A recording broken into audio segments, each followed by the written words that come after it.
kakak yang ada di rumah. Oke? Nah, supaya adik-adik semakin happy. Nah, adik-adik, sebelum kita mendengarkan renungan firman Tuhan, mari kita bersatu di dalam doa. Ikuti doa Kak Santi ya. Tuhan Yesus yang baik, terima kasih Tuhan untuk berkat dan karunia Tuhan kepada kami semua. Tuhan, saat ini kami mau merenungkan firman Tuhan. Berkatilah kami ya Bapa, supaya kami boleh tenang mendengarkan firman Tuhan. Dalam nama Tuhan Yesus Kristus kami berdoa. Amin. Nah, adik-adik, renungan firman Tuhan pada sore hari ini diambil dari kitab Amsal 28 ayatnya yang ke-13. Ayo, kitab Amsal ada di Perjanjian Lama atau Perjanjian Baru? Betul, di Perjanjian Lama. Yuk kita baca sama-sama. 1, 2, 3. Siapa menyembunyikan pelanggarannya tidak akan beruntung, tetapi siapa mengakuinya dan meninggalkannya akan disayangi. Nah, adik-adik, saat ini Kak Santi mau cerita. Jadi adik-adik, zaman dahulu kala ada seorang laki-laki yang bernama Yunus. Siapa? Iya, namanya Yunus. Yunus ini diberi perintah oleh Tuhan Allah untuk pergi ke suatu kota yang bernama kota Niniwe. Coba sebutkan sekali lagi, Niniwe. Nah, adik-adik, Yunus disuruh Allah pergi ke Niniwe karena di kota Niniwe adik-adik orang-orangnya nakal-nakal dan jahat-jahat. Jadi Yunus diperintahkan ke Niniwe supaya orang-orang di Niniwe itu bertaubat. Tapi adik-adik, Yunus bukannya pergi ke Niniwe, tapi dia malah pergi ke kota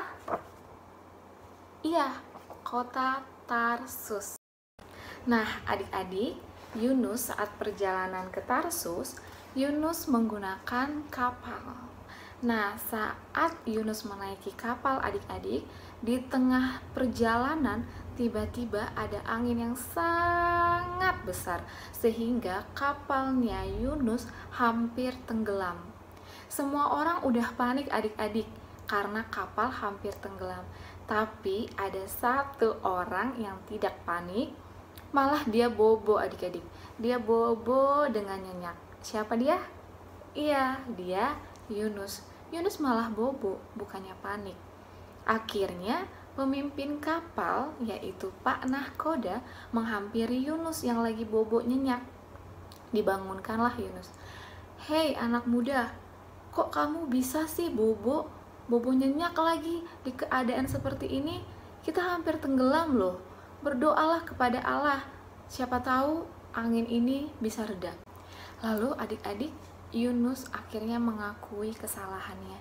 Dia bilang gini adik-adik kepada Pak Nahkoda dan orang-orang yang ada di sekitarnya. Badai besar yang sedang menimpa kita pada hari ini, semua karena kesalahan aku. Aku tidak taat kepada perintah Allah. Allah menyuruhku pergi ke Niniwe. Tapi aku malah pergi dengan kapal ini mau melarikan diri. Aku mau pergi ke Tarsus. Lalu apa yang terjadi pada Yunus adik-adik? Akhirnya Yunus dilemparkan ke dalam laut. Tiba-tiba adik-adik, setelah Yunus dilemparkan ke laut, badai akhirnya berhenti. Orang-orang itu semua heran, kaget, dan mereka percaya kepada Tuhan Allah. Lalu gimana keadaan Yunus di laut? Di laut adik-adik ada ikan yang sangat besar. Ikan ini adik-adik memakan Yunus. Yunus dimakan adik-adik. Jadi Yunus ada di dalam perut ikan. Yunus di perut ikan adik-adik selama 3 hari 3 malam. Akhirnya adik-adik selama di dalam perut ikan, Yunus berdoa kepada Tuhan. Dia memohon ampun, dia mengakui kesalahan yang dia perbuat, dia minta maaf kepada Tuhan Allah. Lalu adik-adik, pada hari yang ketiga, Yunus akhirnya dilemparkan dari perut ikan ke daratan. Akhirnya Yunus kembali ke darat adik-adik. Nah adik-adik, pelajaran apa ayo yang bisa kita dapat daripada Yunus? Iya adik-adik, kita harus seperti Yunus yang mau mengakui kesalahan. Tuhan Allah mau gak memaafkan Yunus? Mau kan? Tuhan Allah mau memaafkan segala kesalahan. Yang penting kita mohon ampun dan minta maaf kepada Tuhan Allah. Nah, contohnya adik-adik, kalau adik-adik nggak sengaja merusak mainan temennya, tiba-tiba ditanyain, siapa nih yang ngerusakin mainan aku? Adik-adik mau nggak mengakui kesalahannya? Nah, setelah mendengarkan firman Tuhan hari ini, yuk adik-adik kita berubah. Kalau kita melakukan kesalahan, mari kita akui. Bilang, maaf ya, aku tadi nggak sengaja merusak mainan kamu. Pasti teman kamu mau memaafkannya.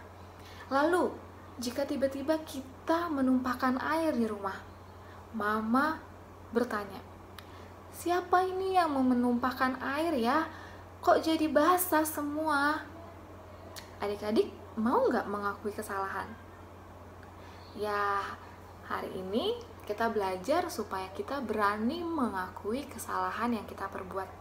Pasti mama, papa, teman-teman, dan semuanya, kalau kita meminta maaf dan mengakuinya, pasti akan dimaafkan. Oke adik-adik? Nah adik-adik, ada yang nanya nih, lalu Kak, Yunus gimana jadinya? Iya adik-adik, jadinya Yunus pergi ke Niniwe dan membuat orang-orang di sana bertaubat. Nah adik-adik, demikian renungan sekolah minggu kita pada sore hari ini. Semoga adik-adik di rumah menikmati renungan hari ini ya. Untuk menutup renungan kita, mari kita bersatu di dalam doa. Ikuti doa Kak Santi ya.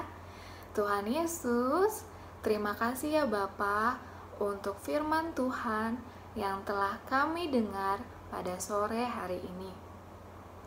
Tuhan, kami mau menjadi anak yang manis, yang mau mengakui kesalahan kami.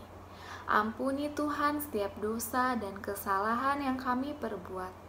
Terima kasih Tuhan Yesus, dalam nama Tuhan Yesus Kristus kami berdoa. Amin. Nah adik-adik, ada pengumuman nih. Untuk adik-adik yang kelas 3 sampai kelas 6, jangan lupa ya untuk ikut menghadiri seminar parenting yang akan diadakan tanggal 20 Maret secara online. Daftar ya adik-adik, daftarnya ke guru sekolah minggu kelas 3 sampai kelas 6. Demikian renungan hari ini adik-adik. Sampai bertemu di renungan harian selanjutnya. Shalom, dadah.